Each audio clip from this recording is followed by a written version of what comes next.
Okay, so this is a riff on a lot of things. Oh, I love this. Oh, great. So basically, this is a recipe that is both at my restaurant, thank you, Village Den, 225 West 12th Street, New York, New York. Come by, we have great smoothies. Whatever you got, we're going to play around with everything. And then it's also a recipe, paper towel, always. And then kitchen towels, obligatory. I love a microplane. I love tongs. Thank you. Oh, we're going to have a little PSA about salt as well. I talked about it on Queer Eye, but you can never talk about salt too much. Okay, so anyway, sorry, I can't multitask. Okay, we're almost done. So we're almost there, guys. We're Few almost more. there. Thank you so much. And extra napkins. Yeah. Thanks. Do you need me for anything up here? No, you're good. Come on up, girl. So I've been trying to say girl, but I always feel awkward when I say it, and I feel like there it kind of fits. I said it to a friend of mine the other day, and he looked at me and he was like, "It just doesn't sound right coming out of your mouth." I think it flows. It flowed. It was kind of natural. What's the last meal you cooked that you prepared? Chicken fajita skillet. Nice. Do you want to wear this?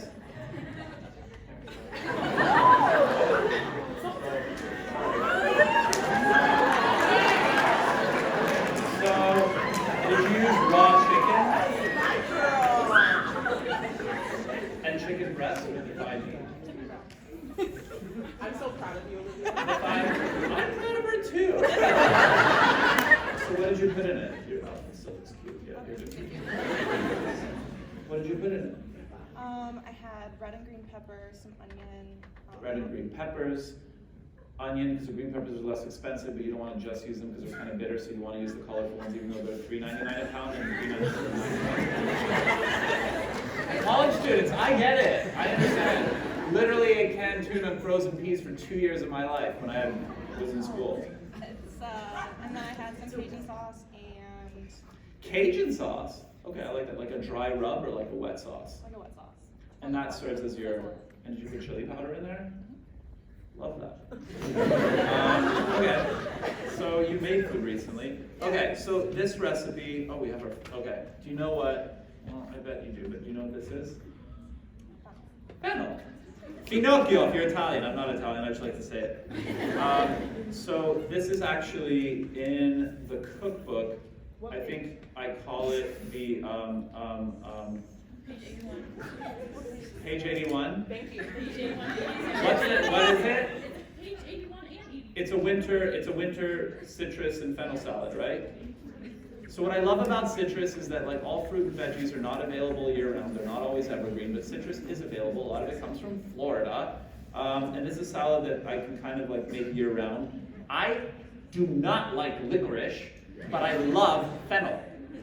That was just a thought. And so we have a version of this that we serve in Village Den, and then we have a version in the cookbook as well. So we have the ingredients for both of them. I think there was a little bit of email confusion, which is always my fault, but we're gonna figure it out. So, okay, do you know what this is?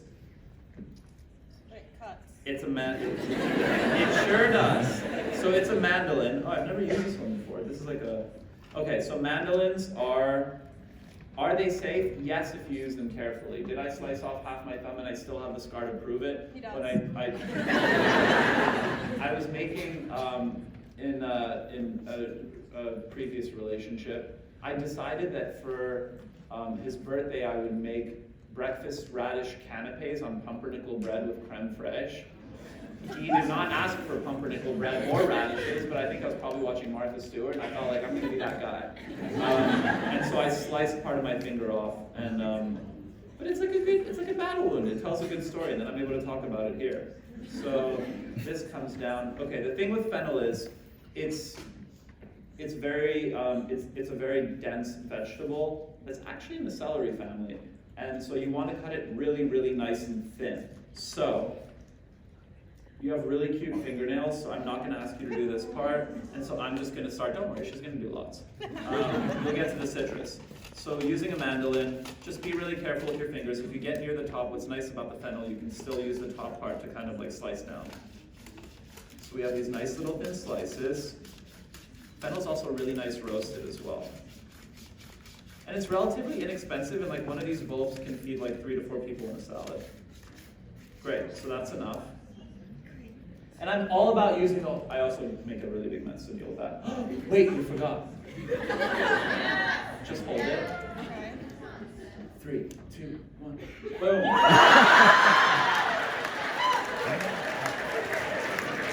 Everyone loves the gimmick. And I didn't even realize that I do that so much on the show until it was brought to my attention. Are you comfortable with the chef's knife? Okay, so we're not going to do supremes because I feel like that's a little ambitious. So we're going to do like little citrus segments. You know what a supreme is? No. Did you watch it? I should not hold a knife.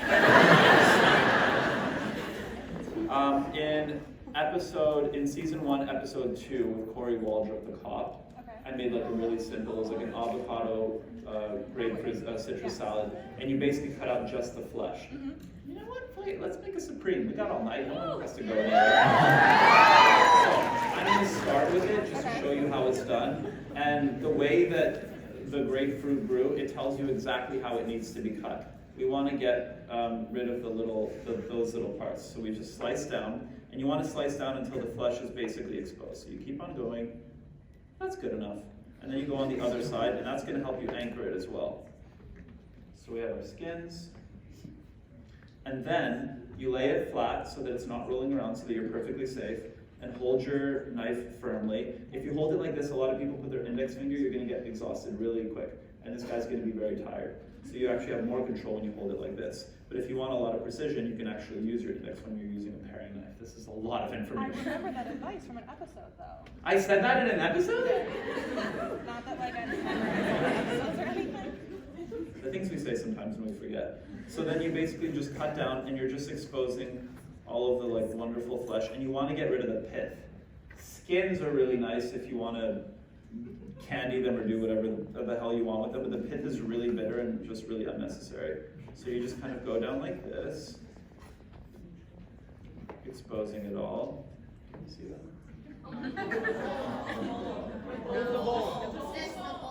Oh, just the bowl.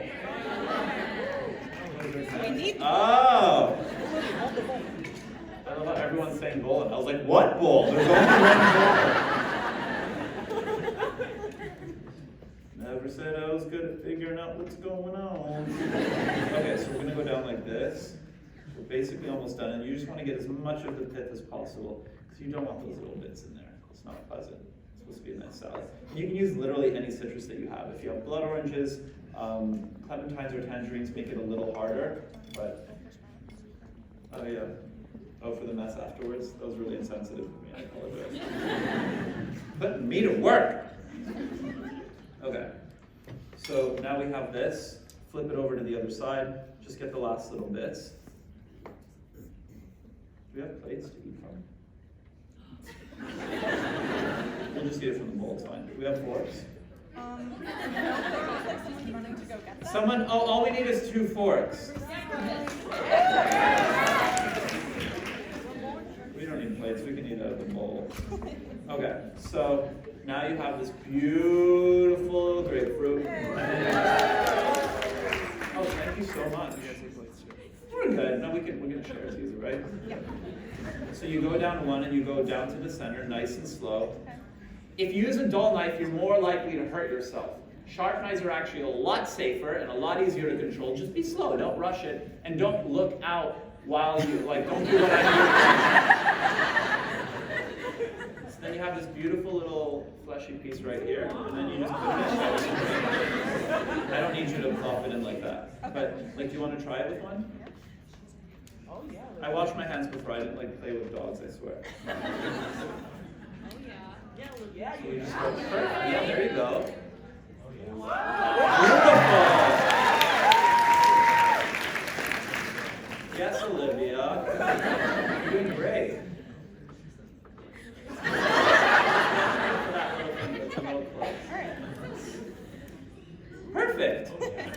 Like one more and we're good, and then we're gonna move on to another citrus. Because I want oranges in here too. Yeah. So like you kept the pith in between on that one, but it's fine. It doesn't really-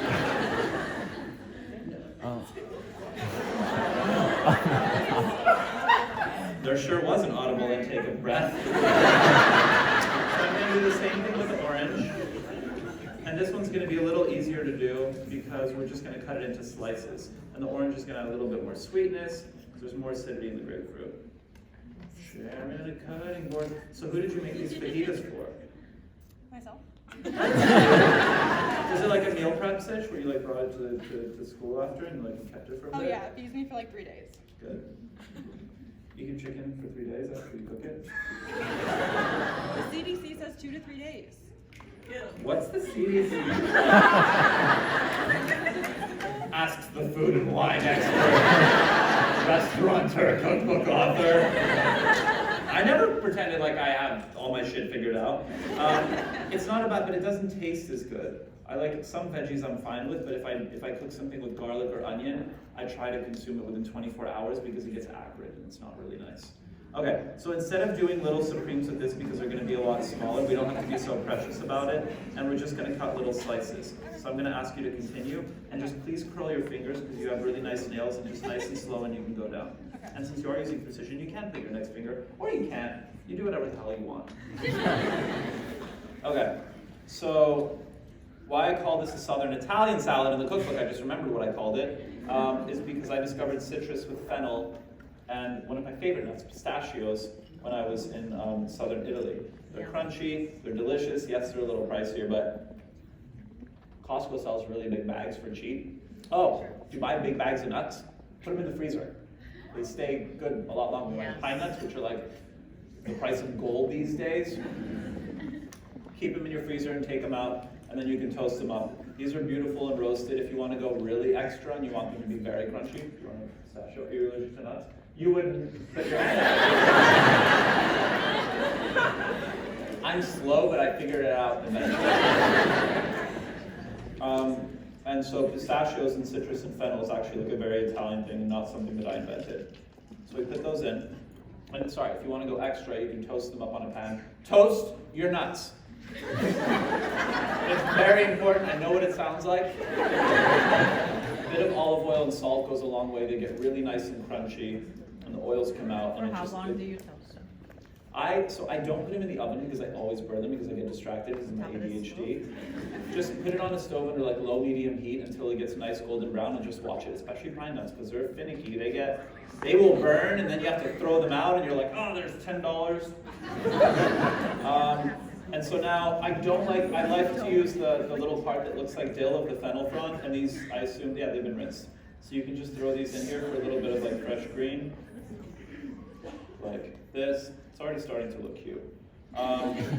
So, I think you like this. Do you know what? Can you pick? Wait.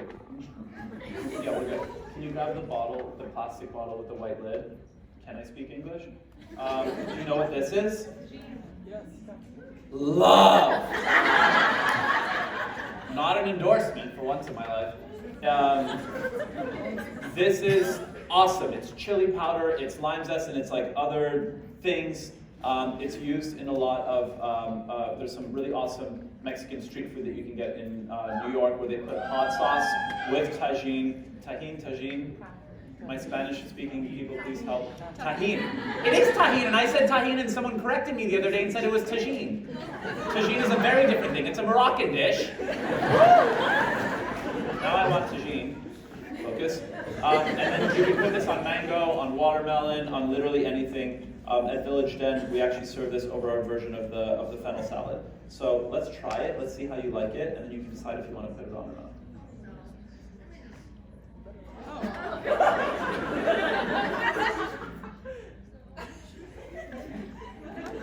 You're not crazy about it.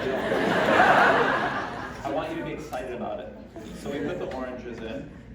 So we already have a lot of nice color. And let's just make a simple vinaigrette instead. There are a lot of different theories as to like the rules of like ratio of fat to acid, but this is my theory. Just pour it in, make it, taste it, and then figure it out. So I think that's kind of enough. I use honey in literally everything. It's a perfect sweetener, has a really nice viscosity, and it gets nice and thick in salads, and it clings to your lettuce leaves or your fennel really nicely. So we put a little bit of that in, but we don't want to put too much. Oh, do you want to chop up a little bit of parsley? Do you like parsley? Yes. Oh, you do? Okay. You said it with such conviction. Well, you didn't like my reaction to the tahini, so.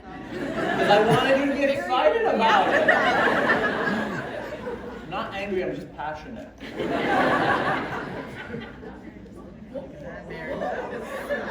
Oh yeah, don't do it like this. Isn't that bullshit too when people are like, do as I say, not as I do? I'm sorry to be that guy and I apologize. Oh, I got a hack. Also, these dates were not in the recipe, but I love them in Jewel Day. And my little favorite snack, we're taking a segue right now. If you like almond butter or any type of nut butter, you can just put a little bit in with a bit of salt, and it's like a really good snack, and it's very high in fiber. I know people don't talk about fiber, but it's something that we all need to be regular, so just and eat dates. That's it, that's the end of my PSA for that. Okay, so lemons. ADHD is real strong today. This is how I used to do it. And I often have like little cuts from cooking and life, petting too many dogs. And my fingers would end up really hurting. And sometimes I have really large fingers and the seeds would kind of get stuck and sometimes they would fall in. So this is how I've been squeezing up until 2 weeks ago. I was hanging out with the chef and I saw how they squeeze a lemon. And I was like, that is so brilliant. You actually squeeze it like this. You hold it in your hand, and when you squeeze it, you still have the safety of this, but you don't even need it because the juice is going to come out here, and the seeds stay in the lemon.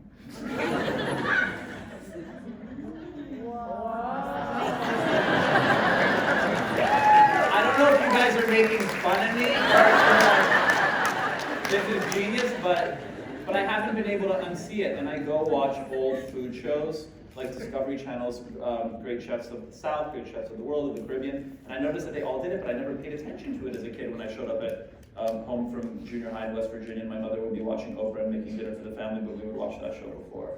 But now I notice it. Sometimes in life I feel like you hear things when you're ready to hear them.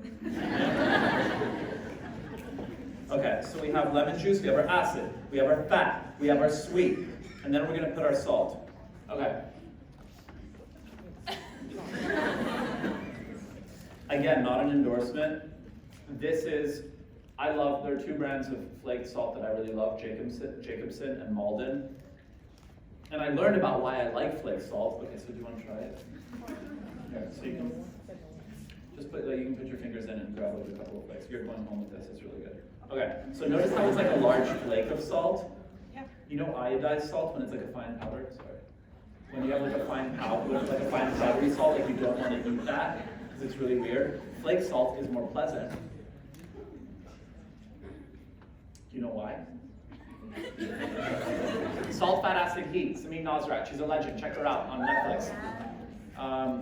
So the sodium actually hits your taste buds. It takes longer to hit them, so therefore it's more pleasant. Whereas like powdery salt, iodized, or even kosher salt, even though it's a little flaky, hits you more aggressively. So that's why this is more pleasant.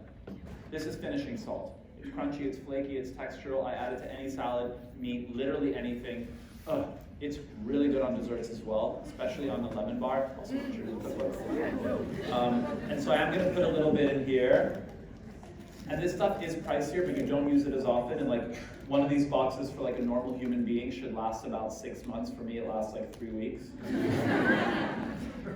Salt is like, I really love salt. It's a thing.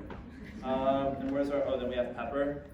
Don't buy powdered, like already ground pepper. It doesn't taste the same. It's so different. Like spend the extra $1, and if you're not gonna get like a regular, I was about to say something like, just take one from a restaurant when you're there the next time.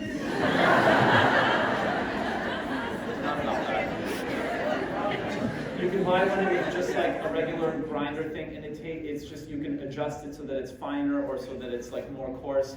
You agree with me with horizontal stripe and the cute little green jacket. Like, it makes a huge difference. So you crack some pepper in. You should do it. You're standing so politely. I'm gonna put the parsley in there while you do this part. Thank you. So we're gonna put a little, so you cut that up really nicely. I'm just gonna make it a little finer. She did great. You want more pepper? Oh yeah, I like to go aggressive on the pepper.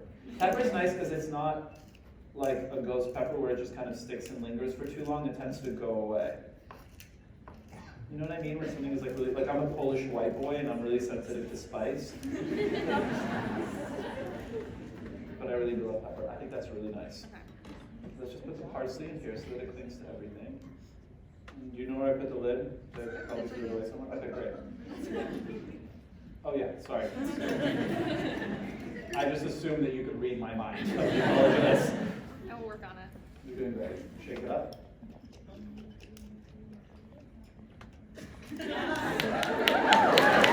Thank you.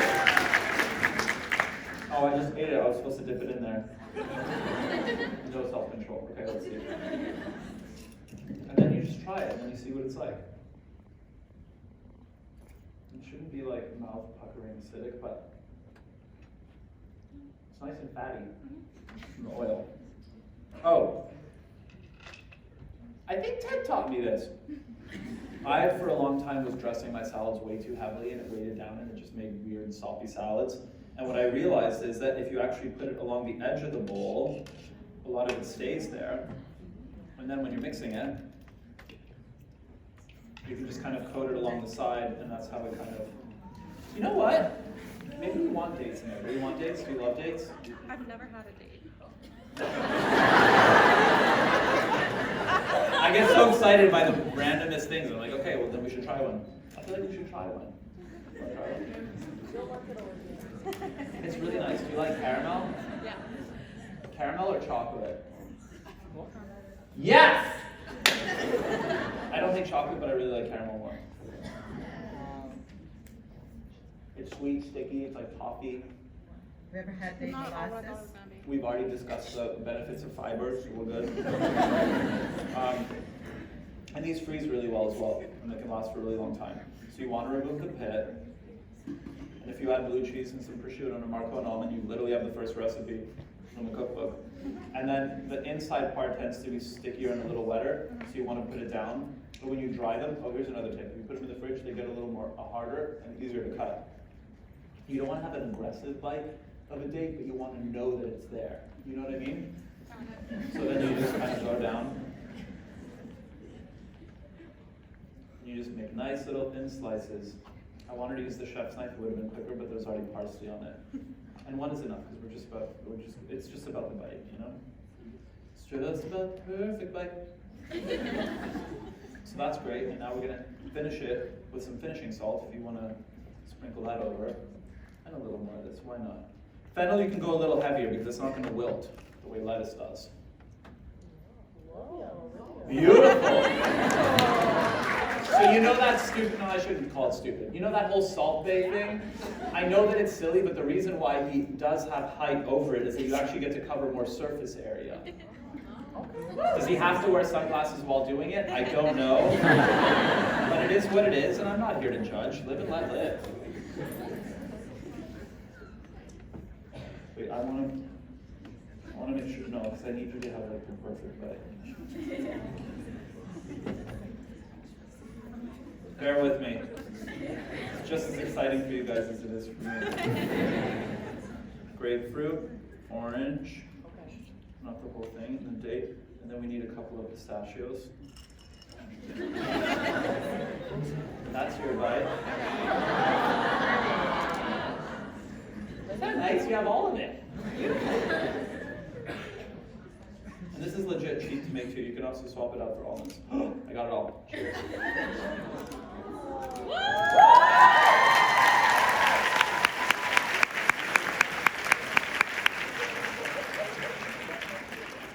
I like the dates in there. This would be really nice with like a piece of salmon or like a chicken breast or something. If you want your protein, you have like your whole thing. And this will sit for like 2 days. Maybe more, but I wouldn't risk it. The fennel will soften up a little bit. Like chicken. That's literally it.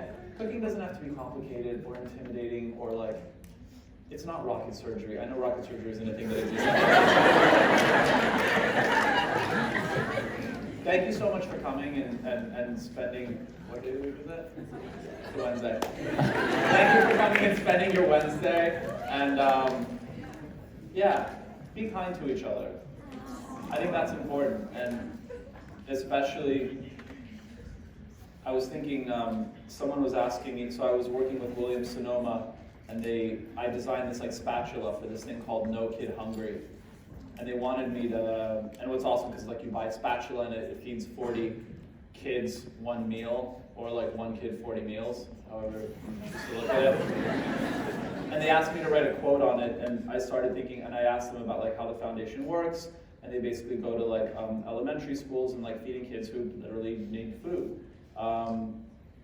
And I started thinking about what it was like, and I remember when I was in, especially in junior high, when I was in West Virginia, that was, I really learned about sort of, I was living in a place where it was either like kids brought really beautiful lunches to school, and there were a lot of kids that didn't have lunches, and I was always too embarrassed to share my food because I felt like it wasn't cool.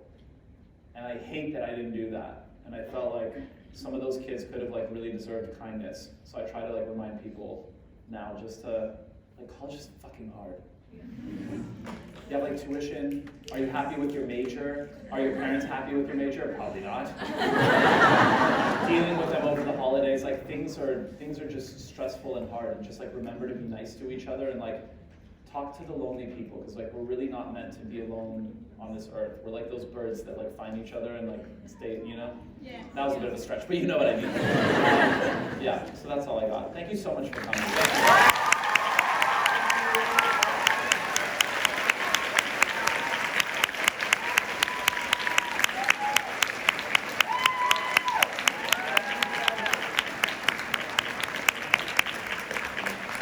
All right.